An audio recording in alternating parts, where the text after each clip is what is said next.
अच्छा स्वामी जी, देखिए बच्चों में भी पैनक्रियाज की परेशानी के मामले आ रहे हैं और इसे ट्रॉपिकल पैनक्रियाटाइटिस कहा जाता है जो नॉन एल्कोहलिक है। बच्चों में ये बीमारी क्यों हो रही है, अभी ये एक तरह का हालांकि आप कह रहे थे मिस्ट्री नहीं है, लेकिन लोगों के लिए एक पहेली ज़रूर बनी हुई है।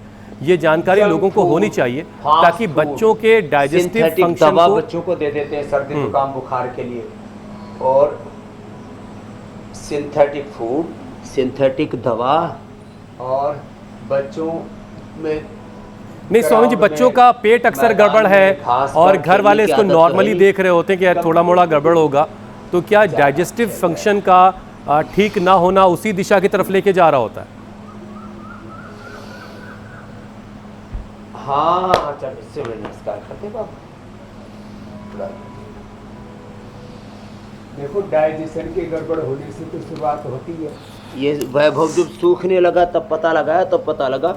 और जब जो है राधिका को जब बहुत शोशू आ रहा था ना, है ना, तब पता लगा 750 निकली इसको शुगर उस समय। अरे तो बाप रे। बच्चों को, और इसको क्या हुआ था, फीवर की दवाई दी थी मम्मी ने। तो बच्चों को ये जो सिंथेटिक दवाइयाँ, synthetic nutraceutical, vitamin D, B12 आदि, देखो यहाँ तो बरसात भी हो गई बाबू, देखो है ना, अच्छा लगा ना बरसात। हाँ तो देखो अब बच्चे तो मान लेते हैं बात, राधिका ने तो मेरी बात पूरी मान ली। अब तो इसका पेट भी अच्छा हो गया, भूख अच्छी लगती है ना। हाँ, और अब इसका शुगर आ रहा है 80-90, इंसुलिन पूरा बंद, लो, और 2 ही दिन में बंद हो गया। ये तो अच्छी बात है रही भाई। अम्मा जी बहुत खुश हो गई। हाँ ये बात तो है, अम्मा जी बहुत खुश हो गई। और आपको भी तो, आप भी तो खुश हो गए, आपको फिर वो पेट में नहीं लगाना पड़ रहा ना।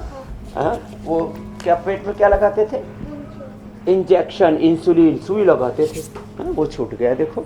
तो बच्चों को मंडूकासन, योगा मुद्रासन, पवन मुक्तासन, ये पेट भी अच्छा करता है। लिवोग्रिट भी दे देते हैं। फिर ये देखो इधर बाई तरफ रखा है भूमि आंवला पुनर्नवा, ये पिला देते हैं। भूमि आंवला पुनर्नवा मकोई तो पेट भी अच्छा हो जाता है। नहीं तो सर्वकट का काढ़ा पिला देते हैं, नहीं तो कुमारिया सब। सामान्य अवस्था में पेट में सूजन है तो पुनर्नवारिष्ट, कब्ज है तो अभयारिष्ट है बाबू। क्या बोल रही है टोए टोए, मुझे समझ में नहीं आ रहा है। अच्छे बच्चे हैं। अच्छा ये करा, लेकिन ये समझ में आया कि अम्मा खुश हो गई, इंसुलिन उनकी बंद हुई है। तो पिया था खीरा करेला टमाटर का। अम्मा भी खुश रहें, ये भी खुश रहें, खूब पढ़े लिखें, कामयाब हों और हर बीमारी से बची रहें। यही दुआ है हमारी भी स्वामी जी। लेकिन क्या किया जाए, बीमारी तो देख करके आती नहीं है, ना बड़ों को देखती है, ना छोटों को देखती है, और कोई भेदभाव भी नहीं करती है। बना ठीक कर दिया। हालांकि कुछ बीमारियां जरा मेल फीमेल में भेदभाव कर लेती है। अभयारिष्ट से कब्ज, तो पेट की सारी बीमारियों का समाधान बातों बातों में हमने बता दिया। सुबह सुबह खाली पेट अनार, थोड़ा पपीता या सेब, थोड़ा अंकुरित, ऐसे खाया करें। पेट के ऊपर बहुत अत्याचार करते हैं, अपने पेट पर, अपने लीवर पर, किडनी पर, लंग पर, हार्ट पर, ब्रेन पर, अपने शरीर पर, अपने इंद्रियों पर, अपने आत्मा पर, रूह पर, ओहो हो सोल पर इतना अत्याचार करते हैं। मतलब पूरा सुबह से शाम तक गलत आहार, गलत विचार, गलत वाणी, गलत व्यवहार का पूरा अपने ऊपर ऐसे चारों तरफ से जैसे मिसाइल दागने में, ठोकने में लगे हुए अमेरिका, और जो है ये इजराइल ईरान पर, ईरान फिर वापस ठोकने में लगा है। ये सब हो क्या रहा है, बड़ा विचित्र लगा। मैं तो सोचता था एक देखो योग की बात के बीच में युद्ध की बात थोड़ी इसलिए कर लेता हूँ।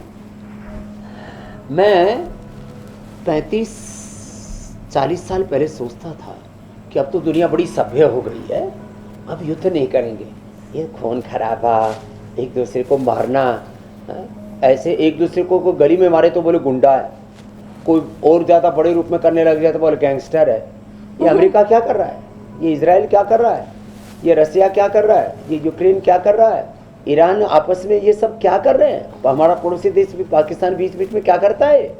ये सब राजनीतिक गुंडे हैं, ये जो भी आपस में युद्ध कर रहे हैं, ये पॉलिटिकल गुंडे, जिनको जो फिर क्या कहते हैं, हम तो देश हैं और सब आत्मरक्षा की और पता नहीं किस किस की दुहाई देने लगते हैं।